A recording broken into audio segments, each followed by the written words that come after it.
বিসমিল্লাহির রহমানির রহিম। আসসালামু আলাইকুম। নামাজের উপকারিতা যে যেখান থেকে শুনছেন জানাবেন, ভিডিওটি ভালো লাগলে জানাবেন।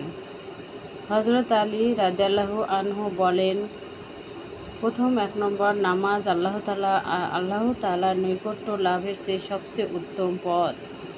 নামাজ ফেরেশতাদের মহব্বতের একমাত্র উৎস। নামাজ পূর্ববর্তী সমস্ত আম্বিয়া আলাইহিমুস সালামের সুন্নাত অর্থ আমলের নমুনা। 4 নম্বর নামাজ আল্লাহ তাআলার মারেফাত হাসিলের উৎপত্তি স্থল। 5 নম্বর নামাজ ইসলামের জড় এবং ভিত্তি। 6 নম্বর নামাজ দোয়া কবুল হওয়া উৎস। নামাজ ছাড়া কোনো সৎ কাজ কবুল হয় না। নামাজ দ্বারা রোজগারে বরকত হয়। নামাজ নফল ও শয়তান দমনের জন্য একমাত্র হাতিয়ার। 10 নম্বর নামাজ মৃত্যুর সময় মৃত্যুর ফেরেশতাকে সুপারিশ করবে এবং যেন তার রূহু সহজভাবে কবজ করা হয়। 11 নম্বর নামাজ মুমিনের অন্তরে নূর। 12 নম্বর নামাজ কবরের জীবনে ব্যতিস্বরূপ। নামাজ কবরে মুনকার নাকির এবং প্রশ্নের জবাব দেবে। 14 নম্বর নামাজ কবরে কিয়ামত পর্যন্ত মৃত ব্যক্তির সহানুভূতিশীল ও সাথী হিসেবে থাকবে। নামাজ কিয়ামতের দিবসে নামাজীর জন্য ছায়া হিসেবে থাকবে। নামাজীর মাথার মুকুট ও শরীরের জন্য পোশাক হবে। নামাজ কিয়ামতের অন্ধকার সময়ে আলোকবর্তিকা হয়ে আগে আগে চলবে। নামাজ হিসাব কিতাবের সময় দুজকের মধ্যখানে প্রাচীন স্বরূপ হবে। নামাজ আল্লাহর সমক্ষে নামাজীকে জান্নাত দেওয়ার জন্য সুপারিশ করবে। নামাজের ওজন সমস্ত গুনাহ থেকে বেড়ে যাবে। নামাজ ফুলসিরাতের জন্য পাসপোর্ট স্বরূপ। নামাজ ফুলসিরাতের জন্য পাসপোর্ট স্বরূপ। নামাজ বেহেশতের চাবিকাঠি, যে বেহেশতের বন্ধ দরজা খুলে দিয়ে নামাজীকে প্রবেশ অধিকার দিবে। নামাজ জীবনের উন্নতির উপায়। ইসলামের ইতিহাস সাক্ষ্য দেয় যে আমাদের জাতীয় জীবনের স্বর্ণযুগে নামাজের প্রতি এমন গুরুত্ব দেওয়া হতো যে সাহাবায়ে কেরাম রাদিয়াল্লাহু আনহুম যুদ্ধের ময়দানে জিহাদের সারিতেও নামাজকে পুরোপুরি গুরুত্ব সহকারে আদায় করতেন। এটাই ছিল তাদের উন্নতি, অগ্রগতি ও সমৃদ্ধির মূল একমাত্র কারণ। তার বিশেষ কারণ এই যে নামাজের মাধ্যমে যেভাবে মানুষ আল্লাহর নৈকট্য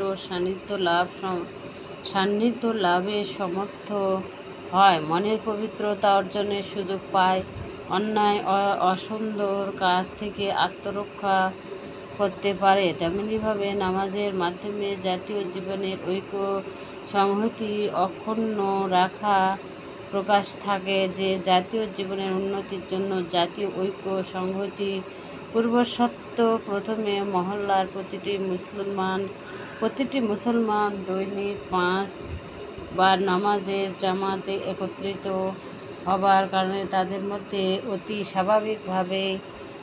ভাবের আদান প্রদান হয়, পরস্পরের মধ্যে শুভেচ্ছা বিনিময় হয়, সৌহার্দ্য ও বন্ধনের ভাব উত্তরণ বৃদ্ধি পেতে থাকে। এরপর আরও বড় এলাকার মুসলমানরা শুক্রবার জুম্মার জামাতে একত্রিত হয়। এরপর 2 ঈদের দিনে সমস্ত এলাকা, গ্রাম বা শহরের সকল মুসলমান ঈদের ময়দানে একত্রিত হবার কারণে একে অন্যকে আলিঙ্গন করার সুযোগ পায়। এরপর সমগ্র মুসলিম জাহানের মুসলমানদের একত্রিত হবার সুযোগ আসে ঐতিহাসিক আরাফাতের ময়দানে হজের মৌসুমে। এভাবে নামাজের মাধ্যমে মুসলমানদের জাতীয় ঐক্য সংহতি রক্ষা করার দোয়া জাতীয় উন্নতি অগ্রগতি লাভের সুবর্ণ সুযোগ আসে। পবিত্র কোরআনে ইরশাদ হয়েছে, অর্থাৎ যদি তোমরা নিয়মিতভাবে নামাজ প্রতিষ্ঠিত করো ও যাকাত আদায় করো এবং আমার রাসূলদের প্রতি বিশ্বাস স্থাপন করো, আল্লাহ তাআলাকে করজ দান করো তথা আল্লাহর রাস্তায় ব্যয় করো, মানবতার কল্যাণে আতের সেবায় অর্থ সম্পদ দান করো। তাহলে অবশ্যই আমি তোমাদের গুনাহ দূরীভূত করব এবং তোমাদেরকে এমন একটি বেহেশতে প্রবেশ করাবো যার তলদেশে নহরসমূহ প্রবাহিত হবে। তবে এরপরেও যদি তোমাদের মধ্যে কেউ কুফরি ও নাফরমানি করে তবে সে অবশ্যই পথভ্রষ্ট। মুসলিম জাতির গৌরবোজ্জ্বল যুগের ইতিহাস পর্যালোচনা করলে দেখা যায় আমাদের পূর্বপুরুষেরা নামাজের প্রতি সর্বাধিক গুরুত্ব আরোপ করতেন। এটিই ছিল তাদের অন্যতম বৈশিষ্ট্য। নামাজ ফরজ হলো যেভাবে ইসলামের সমূহ ফরজ, রোজা, জাকাত, হজ ইত্যাদি ভূপৃষ্ঠে ফরজ করা হয়েছে এবং নামাজ আসমানের নয় বরং আল্লাহ আরশে মহান রাব্বুল আলামিনের বিশেষ উপস্থিতিতে মুখোমুখি আলাপের মাধ্যমে ফরজ হয়েছে। সুতরাং যেভাবে নামাজের গুরুত্ব দেওয়া হয়েছে তেমন গুরুত্ব অন্য কোনো ইবাদতে দেওয়া হয়নি। পবিত্র কোরআন ও হাদিসে যেভাবে নামাজের ব্যাপারে তাগিদ করা হয়েছে সেভাবে অন্য কোনো ইবাদতের ব্যাপারে তাগিদ করা হয়নি। এ প্রসঙ্গে হুজুর আকরাম সাল্লাল্লাহু আলাইহি ওয়াসাল্লাম ইরশাদ করেছেন, প্রবল প্রতামান্বিত আল্লাহ আমার উম্মতের উপর প্রত্যেক দিনের ও রাতের জন্য 50 ওয়াক্ত নামাজ ফরজ করেছেন। এই আদেশ নিয়ে ফেরার সময় ষষ্ঠ আকাশে হযরত মুসা রাদিয়াল্লাহু তাআলা এর সাথে সাক্ষাৎ হলো। তিনি জিজ্ঞেস করলেন, আল্লাহ আপনাকে গুরুত্বপূর্ণ কী বিষয়ে হুকুম করেছেন? আমি বললাম, তুমি প্রতিদিনের জন্য 50 ওয়াক্ত নামাজ। তিনি বললেন, আপনার প্রতিপালকের কাছে ফিরে যান, কেননা আপনার উম্মত এটা পালন করতে পারবে না। এতে করে আমি ফিরে গেলাম। আল্লাহ তাআলা 10 ওয়াক্ত নামাজ কমিয়ে দিলেন। আমি পুনরায় মুসা রাদিয়াল্লাহু তাআলার কাছে এসে পৌঁছালে তিনি আবার পূর্বের ন্যায় নামাজ কমাবার আদেশ দিলেন। আমি আবারও আল্লাহর দরবারে উপস্থিত হলাম। এবারও আল্লাহ তাআলা 10 ওয়াক্ত নামাজ কমিয়ে দিলেন। অতঃপর আমি মুসা রাদিয়াল্লাহু তাআলা এর কাছে ফিরে এলাম। এবারও তিনি নামাজ কমানোর পরামর্শ দিলেন। আমি আবার প্রতিপালকের দরবারে উপস্থিত হলাম। আবারও আল্লাহ পাক 10 ওয়াক্ত নামাজ কমিয়ে দিলেন। এরপর আমি মুসা রাদিয়াল্লাহু তাআলা এর কাছে ফিরে এলাম। এবারও তিনি নামাজ কমিয়ে আনার পরামর্শ দিলেন। আমি পুনরায় আমার প্রভুর দরবারে হাজির হলাম। এবারও তিনি আরও 10 ওয়াক্ত নামাজ কমিয়ে দিলেন। অতঃপর আমি ফিরে মুসা রাদিয়াল্লাহু তাআলা এর কাছে পৌঁছালাম। এবারও তিনি আরও নামাজ কমাবার উপদেশ দিলেন। আমি সে মতে আবার আমার মাবুদের দরবারে হাজির হলাম। তাতে তিনি সদয় হয়ে আবারও 5 ওয়াক্ত নামাজ মাবুদের দরবারে কমিয়ে দিলেন এবং প্রতিদিন 5 ওয়াক্ত নামাজ পড়ার হুকুম দিলেন। আর বললেন, এই 5ই 50 আমার কাছে বিধির পরিবর্তন নেই। আমি পুনরায় মুসা আলাইহিস সালামের নিকট ফিরে এলাম। এবারও তিনি আরও নামাজ কমানোর পরামর্শ দিলেন। আমি এই 5 ওয়াক্তর উপর সন্তুষ্ট, কেননা এই 5 ওয়াক্ত নামাজ পুণ্যর দিকে দিয়ে 50 ওয়াক্তের সমান। শাইখানের হাদিসের মধ্যে বর্ণিত আছে, নামাজের ওয়াক্ত কম হতে যখন 5 ওয়াক্ত অবশিষ্টই রইল তখন বলা হলো এই 5 ওয়াক্তেই সওয়াবের দিক দিয়ে 50 ওয়াক্তের সমান।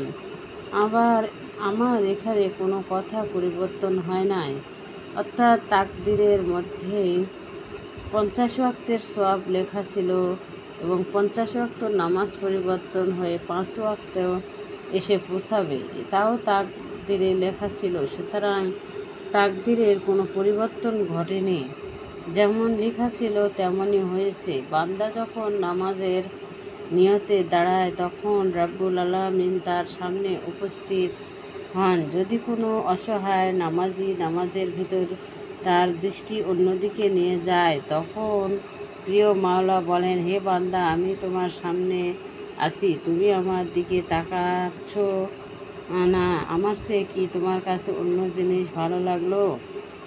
যত দূর তুমি আমাকে ছেড়ে অন্যদিকে দৃষ্টি ফিরিয়ে নিলে।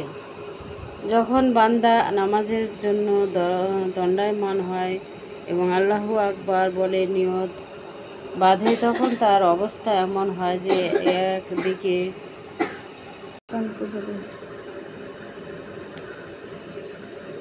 যখন একজন নামাজি সুবহানাল্লাহ আল্লাহুম্মা সুবহানাক আল্লাহুম্মা পড়ার পর আউযুবিল্লাহ বলেন, তখন তার 1 ঘন্টা পশমের পরিবর্তে একটা সওয়াব দান করা হয়। যখন আলহামদুলিল্লাহ পড়ে তখন একটি হজ ও উমরার সওয়াব দান করা হয়। যখন রুকু করে সুবহানা রাব্বিয়াল আযীম পড়ে তখন তাকে এই পরিমাণ সওয়াব দান করা হয় যেন সে সমস্ত আসমানি কিতাব পড়ার পরিবর্তন সওয়াব পেল। যখন সামি আল্লাহু লিমান হামিদা বলে তখন আল্লাহ তাআলা তার দিকে রহমতের নজরে তাকান। যখন নামাজি সিজদায় সমস্ত অবনত করে তখন তাকে সমস্ত মানব দানের সংখ্যা সমপরিমাণ সওয়াব দেওয়া হয়। যখন সিজদায় গিয়ে সুবহানা রাব্বিয়াল আলা পড়ে তখন তাকে একজন দাসমুক্ত করার সওয়াব দেওয়া হয়। যখন নামাজের সমাপ্তি লগ্নে সালাম ফিরায় তখন তার জন্য বেহেশতের 8টি দরজা খুলে দেওয়া হয়, যেন সে তার ইচ্ছা অনুযায়ী কোনো দরজা দিয়ে প্রবেশ করেন। হযরত হাসান বসরি রাদিয়াল্লাহু তাআলা বলেন, নামাজীদের জন্য 3টি সম্মান রয়েছে। নামাজি যখন নামাজ দাঁড়ায় তখন তার মাথা থেকে নিয়ে আসমান পর্যন্ত আল্লাহর রহমতে মেঘমালা সর্বত্র ছেড়ে যায় এবং বৃষ্টির মতো সওয়াব বর্ষিত হতে থাকে। ফেরেশতারা নামাজীর চতুর্দিকে ঘিরে জড়ো হতে থাকে এবং তাদের বেষ্টনীর মধ্যে নিয়ে নেয়। একজন ফেরেশতা উচ্চস্বরে ডেকে বলে, হে নামাজি, তুমি যদি দেখতে পেতে যে তোমার সামনে কে, তুমি কার সাথে কথা বলছো, তাহলে আল্লাহ কসম তুমি কিয়ামত পর্যন্ত নামাজে সালাম ফিরাতে না, নামাজে মগ্ন থাকতে এবং সে অবস্থাতে মৃত্যুবরণ করতে, কিন্তু তোমার নামাজ শেষ হতো না। পরবর্তী ভিডিও দেখার জন্য আমন্ত্রণ রইল।